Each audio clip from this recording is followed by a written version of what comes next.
వేదిక మీద ఉన్న మిత్రులకు కింద ఉన్న వాళ్ళకు ఒక విషయం చెప్పాలి. మోడీ గారు నేను బీసీని అంటాడు.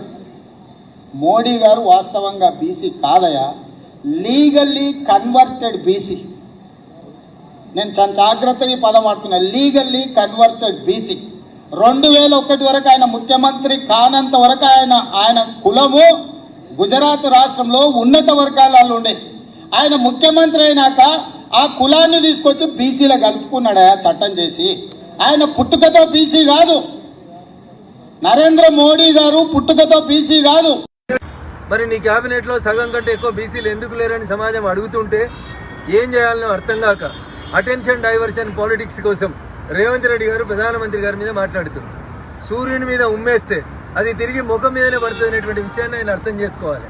ముందు మీరు రాహుల్ గాంధీ గారు ఏం కులమో అడుగు, ఆయన అడిగి ఆయనతో జవాబు చెప్పించు. మోడీ గారి కులం 2001లో మార్చుకుంటే 2004 నుంచి 2014 దాకా ఈ దేశాన్ని పాలించిన యూపీఏ 1 యూపీఏ 2 ఏం చేసింది? అప్పుడేమన్నా గుడ్డిగాడిదల పనులు తోముకుంటూ కూర్చున్నారా? అప్పుడు మోడీ గారి కులం మారిందనే విషయం తెలియదా నీకు? ఈ దేశంలో భారత రాజ్యాంగం అమల్లోకి వచ్చినాక అనేక రాష్ట్రాల్లో అనేక కులాలని బీసీలోంచి ఎస్సీలోకి, ఎస్సీలోంచి ఎస్టీలోకి మారుస్తున్నారు.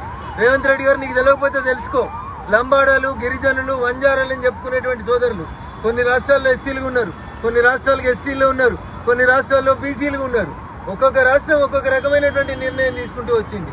మేము ఎప్పుడైనా మా సంస్కారాన్ని దాటి వ్యక్తిగత దూచనలకు దిగినామా? మేము దిగాలనుకుంటే మాకు అడగరాదా? సోనియమ్మ ఇటలీదా ఇండియాదా అని అడగలేమా మేము? కానీ మాకు సంస్కారం అడ్డం వస్తూ ఉంది. అందుకని మేము వ్యక్తిగత దూషణలకి పాల్పడదలుచుకోలేదు.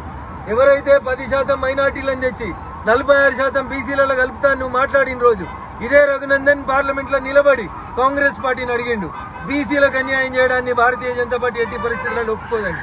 ఫైనల్ గా ఒక్క మాట మీ ద్వారా రేవంత్ రెడ్డి గారిని అడగదలుచుకున్నా. నిజంగా నీకు బీసీల పట్ల చిత్తశుద్ధి ఉంటే నీ 12 మంది కేబినెట్ లో 7 ఓసీలు ఉన్నారు, 2 బీసీలు ఉన్నారు, 2 ఎస్సీలు ఉన్నారు, 1 ఎస్టీ ఉన్నారు. నేను అడుగుతున్నా నిన్ను, నీ తెలంగాణలో జరిగిన కులగణనని నువ్వు అమల్లో పెడతా అంటే ముందు 7 బీసీలకు మంత్రి పదవులు, లేకపోతే రేపు ఇచ్చేటువంటి 6 కేబినెట్ మంత్రి పదవుల్ని బీసీలకు ఇస్తా అని మీ రాహుల్ గాంధీ స్టేట్మెంట్ ఇప్పించి మాట్లాడు.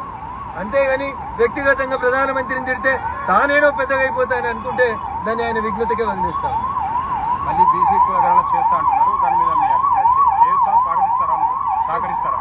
నేనేమంటున్నాను, ప్రభుత్వానికి ఫస్ట్ ఒక గైడ్ లైన్స్ అంటూ ఇవ్వాలి.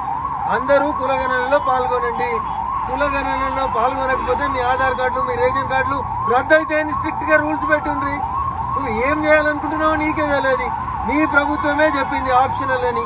ఆప్షనల్ అన్నప్పుడు ఇష్టం ఉన్న వాళ్ళు ఇస్తారు, ఇష్టం లేని వాళ్ళు ఇయ్యరు. నేను ఇచ్చిన, నువ్వు ఇచ్చిన